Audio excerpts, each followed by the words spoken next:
네, 이번 주 들어서 100포인트 넘게 올랐던 우리 코스피 지수, 오늘은 확연히 쉬어가는 모양새입니다. 앞으로 어떻게 전개될지 상당히 궁금한데요. 그래서 시장 진단해 보겠습니다. 도움 말씀에 장재철 이코노미스트 함께합니다. 어서 오십시오. 네, 안녕하십니까. 네. 자, 이번 주 여러 가지 이벤트 있었는데 FOMC 정말 시장 관심이 쏠렸는데 어쨌든 간에 예상대로 점도표상 3회 인하 0.75%포인트 내린다는 건데, 여기 특이할 점이 장기금리 전망이 2.5%에서 2.6%로 상향됐어요. 이건 어떻게 봐야 됩니까? 네, 사실 그 장기 금리가 올랐다는 것은 연준에서 정책 금리를 결정하는 분들이 앞으로 인플레이션이 생각보다 더 높을 수 있다는 걸 반영하는 것 같습니다. 예. 실제로 보면은 저희들이 그 미국의 그 연준회를 보면 정책 금리를 지금 한 19분이 결정을 하거든요. 예.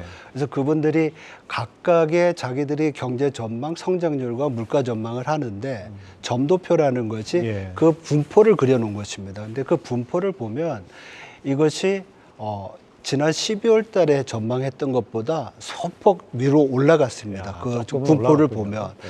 그러니까 이러한 것들은 앞으로 지금 미국의 물가 불안에 대한 이슈들이 제기되고 있지만은 이것이 현실화될 가능성을 좀 반영한 거 아니냐. 이렇게 볼 수가 있을 것 같습니다. 그래서 실제로 이제 6월 달에 또 다시 이제 전망을 할 건데, 그때 보면 만약에 올해 이번 회의에서 3번 인하할 것으로 전망했던 분 중에서 한 분만 바뀌면 예. 올해 3번이 아니라 2번으로도 이제 예. 바뀔 수 있는 상황이 될 수도 있습니다. 예.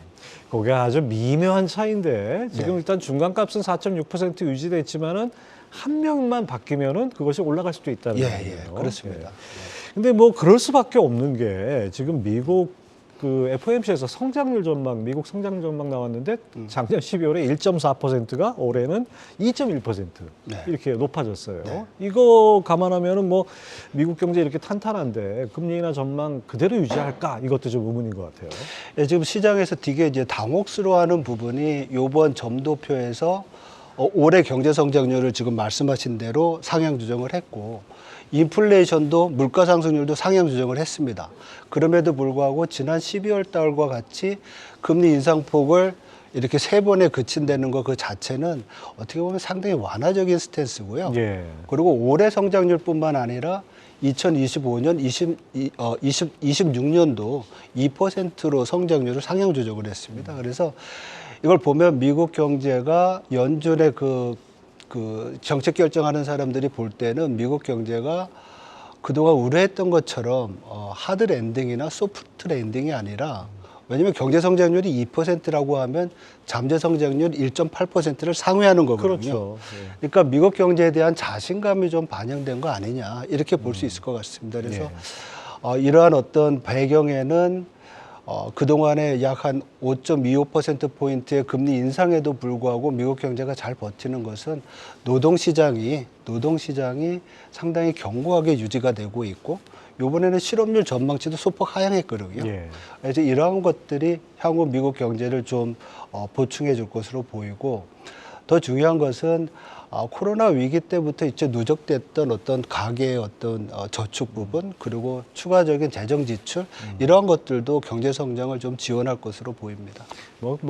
연준은 긴축했지만 바이든 행정부는 돈 많이 풀었죠. 네, 예. 그렇습니다. 자, 인플레 관련해서 이 파월 의장이 재밌는 표현을 했습니다. 연준 목표는 2%로 돌아가기까지 울퉁불퉁한 범피라고 표현했는데요. 물가를 자극할 요인들이 한두 가지가 아니고 특히 유가가 좀 불안하지 않습니까, 요즘?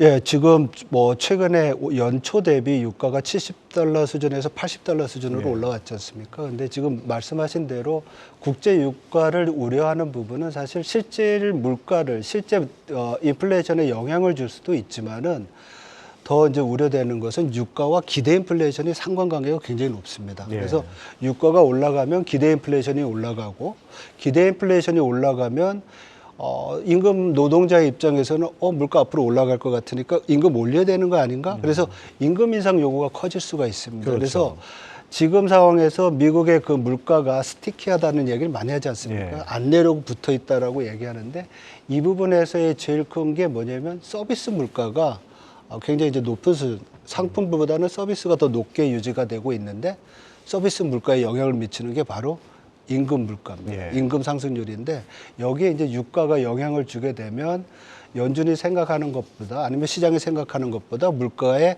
그 둔화 속도, 인플레이션의 둔화 속도가 좀 더딜 수 있다. 이렇게 볼 수도 있는 거죠. 예, 그런 그렇습니다. 점이 우려되는 것입니다. 그렇습니다. 뭐 또 아울러서 이제 소비자 물가 지수나 이 PC 개인 소비 지출에서 큰 비중을 차지하는 게 주거비 아닙니까? 네. 근데 주거비가 이 3월 주택 시장 지수 예상치를 상회했고 그다음에 기존 주택 판매 2월 기존 주택 판매 9.5%나 늘었어요. 이런 거 보면은 네. 서비스 물가도 그렇고 주거비도 그렇고 그러니까 개개인들이 돈을 쓰는 부분에서는 안 떨어진다는 얘기 아니겠습니까? 네. 지금 주거비가 이제 뭐 중요성을 차지하는 이유는 그 우리 소비자 물가나 아니면 미국 같은 경우에는 개인 소비 지출 물가 지수가 있는데 이러한 물가 지수에서 차지하는 비중이 상당히 큽니다. 네. 소비자 물가 같은 경우는 약 한 30% 되거든요. 근데 이러한 주거비가 상승한다고 하면 궁극적으로 이제 물가를 올려줄 수 있는 요인이 되겠죠. 근데 문제는 이 주거비 상승이 바로 물가에 영향을 주는 것이 아니라 약 한 9개월에서 1년 정도의 시차를 두고 영향을 예. 줍니다. 그래서 지금 만약에 주거비가 올라간다고 하면 이 물가는 어쩌면은 올 연말쯤에 연말이나 아니면 내년 초인데 문제는 작년 하반기부터 이게 들썩거리기 시작했었거든요. 그렇죠. 예. 그 얘기는 이 주거비 인상 이슈가 그 전에는 내려오면서 물가를 좀 둔화시켜서 지금까지 그런 영향이 있었는데 앞으로는 하반기로 갈수록 주거비 인상에 따른 물가 압력이 높아질 수 있다는 거죠. 그래서 이게 물가 불안 요인으로 작용하고 있습니다. 네, 그렇습니다. 이게 지표들이 좀 확연히 내려와줘야 연준이 마음껏 뭐 금리를 내릴 텐데 지금 뭐 지표만 봐서는 연준이 금리 인하에 신중해야 된다. 뭐 이런 얘기들이 나오고 있습니다. 그래서 점도표가 변화하지 않았다는 거는 안도할 요인이지만은 6월에는 뭔가 좀 금리 인하 되겠지라는 기대가 큰데 이거 그대로 될지는 앞으로 지표를 좀 더 봐야 되지 않을까 싶어요. 예, 제일 중요한 것은 이제 아까도 말씀드렸지만은 6월 달에 경제 전망이 이제 수정이 되는데 사실 시장도 그렇고 저도 그렇고 연준이 금리를 인하한다 그러면 6월 달이 될 것 같습니다. 예. 근데 왜 6월 달이냐? 지금 뭐 전망 자체로 놓고 보면 경제 성장률도 좀 좋은 것 같고 그리고 물가는 예상했던 대로 2% 수준으로 뭐 올해는 아니지만은 뭐 내년 말까지 수렴해 가는 건 갈 맞긴 거다. 한데, 예. 이렇게 보지만은 우리가 이제 먼저 생각해야 될 것이 통화 정책은 재정 정책과 달리 시차를 두고 경제에 영향을 미친다는 거죠. 그래서 만약에 지금 이 시점에서 물가가 이렇게 하향 안정될 것이라는 좀 확신이 있다고 하면 이걸 늦추는 것보다는 인하를 시작하는 게 낫다는 점이죠. 그래서 물론 이제 3월, 4월 데이터를 보겠지만은 그런 어떤 딜레이, 이 지연시킴으로써 인해 가지고 발생되는 문제를 최소화하기 위해서는 이미 점도표상으로 3회 인하를 얘기해 놨기 때문에 일단 6월 달부터 시작을 해서 하반기에 분기별로 한 번씩 더 예. 인하하는 걸 바람직하지 않나 이렇게 생각을 하고 있습니다. 그래서 물가 아까 이제 이게 한 명만 바뀌면 이게 두 번이 될 수 있다. 이렇게 뭐 세 번이 될 수 있다. 이렇게 말씀드렸잖아요. 그래서 사실 제가 볼 때는 올 뭐 지나간 3월 달의 FOMC보다도 6월 달의 FOMC가 저는 더 중요하지 않을까 이런 생각을 합니다. 만약에 지금 시장이 예상하는 것처럼 세 번 인하가 아니라 두 번 인하가 되고 인플레이션이 좀 스티키하다는 것이 내년까지도 영향을 미친다고 하면 내년에 뭐 지금 4번에서 3번으로 줄이지 않았습니까? 이것도 바뀔 수가 있거든요. 예. 그래서 경제 전망에 영향을 줄 수 있는 부분이 크기 때문에 제가 볼 땐 6월 FOMC가 상당히 중요한 변곡점이 되지 않을까 이렇게 생각을 하고 있습니다. 뭐 미국 경제가 당초 예상보다 좀 상대적으로 더 따끈따끈하다 보니까 이런 것들이 더 이제 부담으로 오는 것 같습니다. 자, 이번 FOMC에서 또 주목한 부분이 이제 QT, 양적 긴축, 이 속도 조절에 대한 부분이었는데 조만간 QT 속도를 늦추는 것이 뭐 적절하다 이런 공감대가 있었다고 또 언급이 됐는데요. 이런 발언의 배경은 어떻게 보십니까? 예, 뭐 지금 통화 정책이 주요 선진국들이 소위 얘기하는 이제 비정상적인, 비전통적인 통화 정책이라고 하지 않았습니까? 예. 왜냐하면 금리를 뭐 마이너스 아니면은 0%까지 내렸다가 이제는 뭐 긴축 사이클로 와서 금리를 올렸고 그다음에 이전에 그 비전통적이었던 양적 완화를 양적 긴축으로 이제 돌리는. 그래서 보면 금리도 그렇고 유동성도 그렇고 동시에 이제 긴축 영역으로 가는 겁니다. 근데 이런 상황이 이제 계속이 되니까 뭐 2019년에도 비슷한 현상이 있었는데 양적 긴축, 그러니까 시중의 유동성을 빨아들이면서 단기 자본 시장에서의 금리가 좀 튀면서 불안한 요인들이 그렇죠. 있었어요. 예. 그래서 요번에도 그러한 부분이 좀 있지 않을까 이런 생각을 하는데, 연준의 그 재무제표를 보면은 영 레포 밸런스라는 게 있습니다. 이게 이제 단기 자본 시장에서의 어떤 유동성을 얘기를 하는데, 그게 상당히 낮은 수준까지 내려왔습니다. 그래서 계속 현재와 같이 매달 950억 달러의 유동성을 계속 흡수할 경우에는 이미 높아져 있는 금리 수준에서 유동성까지 낮으면 이제 문제가 되니까 유동성 흡수의 속도를 좀 줄이자. 그래서 제 생각으로는 5월 회의에서 구체적인 플랜을 제시를 하고요. 시장도 그렇게 보고 있고, 6월 달부터 금리 인하와 함께 이제 축소를 좀 하는 단계로 가지 않겠나 보고, 지금 미 국채를 매달 600억 달러씩 이제 저걸 하는데, 흡수를 하는데, 이거를 한 반으로 줄이는 300억 달러 정도로 하는, 그렇게 시작하지 않을까 봅니다. 근데 사실 여전히 전체적 경제 시스템에서 볼 때는 유동성이 상당히 많거든요. 그래서 이거는 좀 중기적으로도 QT는 좀 진행되지 않을까. 뭐 일부에서는 올해 말에 끝난다는 얘기도 있습니다. 그래서 시장 상황과 경제 펀더멘털이 어떻게 움직이는가에 따라서 그건 좀 유동적으로 변하지 않을까 이렇게 예상합니다. 제가 이렇게 재작년 3월부터 금리 올릴 때 그 파월을 보면은 초기에는 약간 판단 착오가 있어가지고 급가속 급제동을 하는 느낌이 들었습니다. 타고 있는 사람은 정말 불안했죠. 근데 이 시간이 지나면서 점점 운전이 좀 스무스해지는 느낌이 드는데, 이것도 좀 잘 끌어갈 것 같은 기대는 있습니다. 네. 뭐 아무래도 경험치가 쌓이고 또 이제 보면 연준의 통화 정책이라는 것이 뭐 테일러 룰 같은 것도 있지만 굉장히 시스템하고 히스토리가 잘 정리된 것 같습니다. 우리가 계속 얘기하는 게 뭐 볼커의 뭐 그 실패를 뭐 하지 말자, 뭐 과거에 연준에 어떨 때는 어떤 정책이 있었다, 이런 레코드들이 쭉 쌓이면서 비슷한 상황과 또 앞으로 예상되는 상황에서 연준이 굉장히 유동적으로 능동적으로 좀 적응해 가는 게 아닌가 이렇게 봅니다. 그리고 말씀 주셨던 것처럼 또 이 전반적인 글로벌 금융 환경도 많이 변했습니다. 글로벌 금융 위기 이후에 비전통적인 통화 정책도 있었고, 그래서 새로운 환경에서 또 적응하는 것도 또 다른 도전이라고 생각이 됩니다. 자, 미국의 금리 인하 머지 않았다는 거, 이런 예측 나오는 가운데 이제 유럽 중앙은행 금리 인하도 관심사예요. 근데 오늘 스위스 중앙은행이 전격적으로 금리를 인하했습니다. 그리고 뭐 크리스틴 라가르드 22 유럽 중앙은행 총재도 6월 기준금리 인하를 시사했다, 이런 보도가 나오는데요. 이거 어떻게 봅니까? 사실 이제 유럽 같은 경우에는 미국이랑 다르게 경기가 상대적으로 더 부진합니다. 그리고 뭐 저 글로벌 경제 전체로 놓고 보더라도 지금은 뭐 미국 익셉셔널리즘에서 미국만 예외적으로 잘 되고 다른 데는 다 안 되는 그런 상황입니다. 그래서 미국의 통화 정책을 이제 좀 뭐 경기가 좋으니까 좀 완화적으로 가고, 그러니까 뭐 경기가 어떤 인플레이션이 낮아지니까 다른 중앙은행도 따라가야 되는 부분이 있는데, 한국도 마찬가지죠. 그런 이슈가 나오는데, ECB 같은 경우에는 사실 이번 3월 통화정책 회의를 하면서 뭐 지난 하반기 경제 성장률이 거의 뭐 0%였고요. 산업활동 같은 경우는 보면은 하반기부터 지금까지 계속 마이너스입니다. 전년 동월 대비로.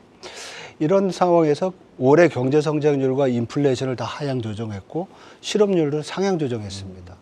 완전 미국하고 반대 상황이네요. 그러니까 금리를 내려야 되는데 똑같은 이슈가 생깁니다. 내려야 되는데 이거 지금 더 많은 데이터를 보면서 내려야 될지 아니면 지금 내려야 될지, 연준과 이제 비슷한 입장인데 그 정책의 어떤 결정의 순서 면에서 보면 ECB도 마찬가지인 것 같습니다. 그래서 지금 이러한 부진한 펀더멘탈과 좀 인플레이션이 둔화되고 있는, 만족스럽지 못하지만 이런 상황에서는 6월부터라도 금리를 먼저 내리면서 좀 보고 가자, 이런 컨센서스가 생기는 것 같습니다. 그렇습니다. 또 하나 이제 미국, 유럽이 금리 인하를 고민하는 사이에 일본 중앙은행은 17년 만에 제로금리 종료하고 이제 금리를 인상을 했습니다. 이게 금리 인상하고 또 10월에 추가 인상 가능성까지 제시를 하니까 환율이 엔화 강세가 돼야 되는데, 환율이 내려가야 되는데 거꾸로 올라갔어요. 이건 왜 그렇습니까? 참 이게 저희들이 시장을 보거나 경제 전망을 할 때 그 이코노믹 서프라이즈 인덱스라는 것을 우리가 보는 것처럼 기대했던 것을 만족시켜 주느냐 아니면 기대보다 높냐 낮느냐가 되게 그렇죠. 중요하거든요. 기대치에 따라서 달라지는 그렇죠. 거예요. 그래서 실제 나오는 데이터가 강하냐 약하냐보다도 어떻게 보면 시장은 지금 뭐 100이라고 생각했는데 이게 90이다. 그러면 나쁜 거 아니야. 그러면서 영향을 받는 거거든요. 그러니까 절대 수치보다는 비교치 대비. 예, 상대적으로. 예. 그래서 이것도 마찬가지입니다. 일본 중앙은행도 뭐 요번에 바꿀 거다. 긴축으로 돌아설 거다라는 기대가 형성이 됐었는데 거기에 부합을 하니까 뭐 예상했던 대로네. 거기에 덧붙여서 추가적인 금리 인상도 있지만 또 FOMC 그 통화정책 결정회의 후에 또 기자회견에서는 뭐 완화적 기조 계속 가져갈 거다. 네. 그러니까 시장 입장에서는 올렸지만 이제 끝 아닌가? 그리고 추가적으로 올린다고 그래도 지금 시장은 약 한 뭐 지금 마이너스 0.1에서 0.1 정도 올릴 거로 생각을 예. 하고 있거든요. 올라간다고 해도. 뭐 그 정도 별거 아닌데 이런 어떤 생각이 있었던 것 같습니다. 그리고 또 시장 내에서도 이 3월 통화정책회의랑 물려가지고 엔화 매도 포지션이 굉장히 컸었어요. 그런 것들이 한꺼번에 몰리면서 엔화가 약세로 갔다. 근데 좀 중기적으로 보면 저희들이 전망할 때는 일본 중앙은행이 지금 2%의 인플레이션 타겟을 하지만 일본 경제 자체가 디플레이션을 상당히 오랫동안 그렇죠. 가져왔었잖아요. 그래서 물가가 올라간다고 해도 1% 정도 중반이라고 1% 내외로 보고 또 그 실질 중립금리라는 게 있습니다. 그게 한 0.5% 보거든요. 예. 그래서 올라가면 한 1.5%까지 올라갈 거로 봅니다. 중기적으로 봤을 때.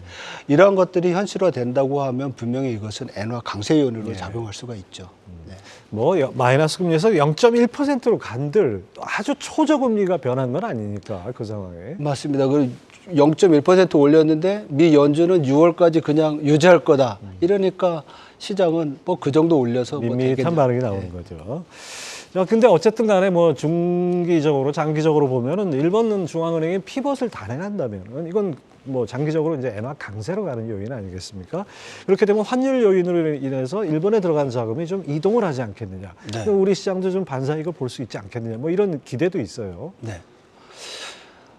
그 부분이 이제 상당히 고민되는 부분이거든요. 왜냐하면 저희들이 중앙은행들의 통화 정책을 주시해서 보는 이유가 국가 간의 금리 차이가 발생이 되면 금리에 따라서 또 캐리 요인 때문에 자본이 이동을 하거나 금리가 변하게 되면 또 환율이 변하지 않습니까? 그래서 상대방에 투자했을 때 그 나라 통화가 강세가 된다 그러면 다시 가져올 때 훨씬 더 자국 통화로 많이 가질 수 있으니까 네. 여러 가지 요인들이 금리와 연결돼 있는데 제가 볼 때는 이번에 정책의 어떤 변화가 굉장히 크지 않고 마지널하다 이런 부분에서 본다고 하고 또 엔화의 향방 자체가 예상과 다르게 또 약세로 갔다는 점 그리고 지금 일본의 주식시장의 어떤 동인이 한국의 밸류 프로그램처럼 주가의 상승을 요구하는 어떤 구조 개혁이라는 점과 더 중요한 것은 일본이 이제 디플레이션에서 탈출하고 있거든요. 예. 그리고 경제 성장률이 높아질 수 있는 구조적 요인들이 생긴다는 점을 지금 주가가 반영하고 있는 거기 때문에 적어도 단기적으로 자본의 이동이 한국 시장에 유리하게 가지는 않을 것 같다는 생각이 들고 있고요. 그리고 오히려 지금 보면 아까 미국 그 예외주의 이 말씀을 드렸던 것처럼 미국 경제가 생각보다 상당히 좋습니다. 예. 재작년부터 침체에 들어간다고 그랬는데 작년에도 안 들었고 올해도 안 들어갔고요. 안 들어갈 거로 보이고 그리고 뭐 노 랜딩이다. 그냥 정상 상태로 간다는 얘기거든요. 이런 상황이고 지금 기술 혁신이라든지 여러 가지로 봤을 때 미국 시장에 대한 투자 매력도가 상당히 크기 때문에 오히려 뭐 글로벌 자본 이동은 그쪽이 아닌가 이렇게 생각이 듭니다. 네, 그렇습니다. 결국 이제 경제 펀더멘털이 얼마나 강해지느냐가 관건이겠네요. 자, 이제 미국이나 유럽 금리 인하가 머지않은 시점이니까 그럼 우리나라 한국은행은 어떻게 할 것이냐 뭐 이것도 궁금증인데요. 지난달에 이창용 하는 총재가 대부분 금통위원들은 아직 금리 인하를 시기상조라고 본다 이렇게 얘기를 했어요. 네. 어떻습니까? 예, 뭐 지금 여러 가지 이제 펀더멘탈로 보면 물가 상승률이 다시 3%로 예. 올랐고요. 그리고 우리가 한국은행이 금리 인상을 이번 인상 사이클에서 시작했을 때 가장 큰 요인이 금융 불안정성, 가계부채 늘어가는 것 때문에 올렸었던 부분이 있었거든요. 그래서 그러한 부분을 감안을 하면 최근에 가계부채가 지금 뭐 1,800조, 예. 886조인가요? 그래서 작년 대비 약 한 20조 정도, 19조가 늘어났던 상황이니까 이러한 부분을 관리하는 중앙은행, 한국은행 입장에서는 금리의 인하에 대한 유의는 크지 않을 수 있습니다. 그렇지만 요번에 이제 한국은행이 올해 전망치를 수정을 하면서 경제 성장률을 1.4에서 2.1로 올렸습니다. 경제 이제 뭐 잠재 성장률 수준 그 이상을 간다는 얘기인데 저는 좀 우리가 주목해서 봐야 될 것은 수출 같은 환경은 수출은 대외 환경에 영향을 받지 네. 않습니까? 근데 우리가 경제 성장에는 두 가지의 기둥이 있는데 하나는 수출이고 하나는 내수입니다. 근데 내수에 대한 전망을 보면 소비는 작년 1.8에서 올해 1.6 그리고 건설 투자는 작년 뭐 간신히 플러스 됐지만 올해 마이너스로 보고 있어요. 그래서 경제 성장을 좀 잘 유지하기 위해서는 내수 부분의 성장 동력이 필요한 상황이고요. 그리고 인플레이션도 미국도 뭐 여러 가지 불안 요인은 있지만 추세적으로 둔화되고 있는 상황이기 때문에 제 생각으로는 연준이 6월에 금리 인하를 시작을 해서 하반기에 2번, 그래서 올해 3번 정도 인하한다고 하면 한국은행도 하반기에 적어도 1회 정도, 1회에서 2회 정도 인하를 하는 것이 좀 좋지 않겠나 이런 생각을 하고 있습니다. 네. 뭐 내수 경기만 봐서는 금리를 우리도 내려도 이상할 게 없는데 문제는 이 가계부채 말씀하신 대로 뭐 은행권 1,100조, 전체적으로 1,800조 이것 때문에 금리가 고금리로 유지된다 그러면 정말 그 이자 부담이 이게 크지 않습니까? 이게 전체적으로 경기를 누르고 있는 요인이 아닌가 이런 지적도 많이 나옵니다. 네, 맞습니다. 지금 뭐 말씀드린 대로 금융 불안 요인 중에 하나가 금융 불균형, 내적인 불균형 중에 하나가 가계 부채고 가계 부채가 높기 때문에 사실은 한국 경제의 구조적인 저성장에서 영향을 미치는 것이 가계 부채입니다. 왜냐하면 가계 부채를 상환해야 되는 부담이 있으니까 그만큼 소비를 못하고 소비를 못하니까 또 경제 성장률이 둔화될 수밖에 없는 그런 상황인데 이런 메커니즘에서 지금 말씀하신 대로 금리가 중요하고 금리를 내리면 좀 소비 여력이 생길 수가 있는 거죠. 근데 단 이제 이렇게 될 경우에 이제 부동산 가격 때문에 또다시 가계부채가 늘어나지 않을까 이런 우려가 있습니다. 그래서 이런 부분들은 저는 금리보다는 아주 그러니까 미시적인 핀포인트 할 수 있는 예. 제도나 뭐 법, 세금 이런 거 가지고 관리하는 게 낫다고 생각하고요. 저는 가계부채보다도 고금리에서 부담을 갖는 건 바로 기업부채라고 생각을 예. 합니다. 지금 기업부채만 본다고 하면 약 한 1,600조 정도 되거든요. 그중에서 1,000조 이상이 중소기업 대출입니다. 은행권에. 중소기업은 우리가 뭐 어느 토론장이나 이런 데 가면 뭐 좀비 기업이다 나쁘게 얘기할 땐 또 한계 기업이다 예. 구조조정해야 된다 이럴 정도로 상당히 어려운 상황이거든요. 이런 상황에서 고금리 부담까지 이제 지고 있고 내수도 안 좋다 이러니까 금리가 만약에 인하된다고 하면 이런 부분에는 좀 긍정적으로 작용할 수 있을 것 같습니다. 네. 참 경기도 봐야 되고 인플레도 봐야 되고 그다음에 가계부채 너무 늘어도 안 되고 뭐 여러 가지 고려할 사항이 있으니까 이창용 총재 좀 머리가 좀 아프겠습니다.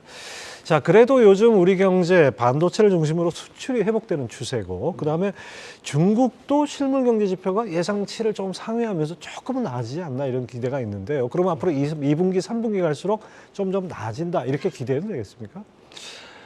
네, 지금 중국 경제가 사실은 글로벌 금융위기 이후에 세계 경제를 이제 이끌어오면서 상당히 중요한 역할을 했죠. 그렇지만 올 3월 달에 그 중국 정부가 올해 경제 성장률 전망치를 약 5%로 얘기했습니다. 약 5%. 5%도 아니고 약 5%라는 이제 얘기를 했는데 저희들이 봤을 때는 올해 성장률 4% 중반 정도에 가지 않을까 이렇게 네. 생각을 합니다. 이 얘기는 글로벌 환경적으로 본다고 하면 교역이 늘어나고 있지만 중국에는 그렇게 우호적이지 않고요. 네. 무역 갈등이라든지 여러 그렇죠. 가지가 있고 그리고 국내적으로 본다고 하면 1, 2월 달 소비가 좀 늘어나고 고정자산 투자도 늘어났습니다. 그렇지만 우리가 한 가지 지표로 볼 수 있는 게 소비자 물가가 거의 0%대고요. 그리고 생산자 물가는 지금 계속 디플레이션입니다.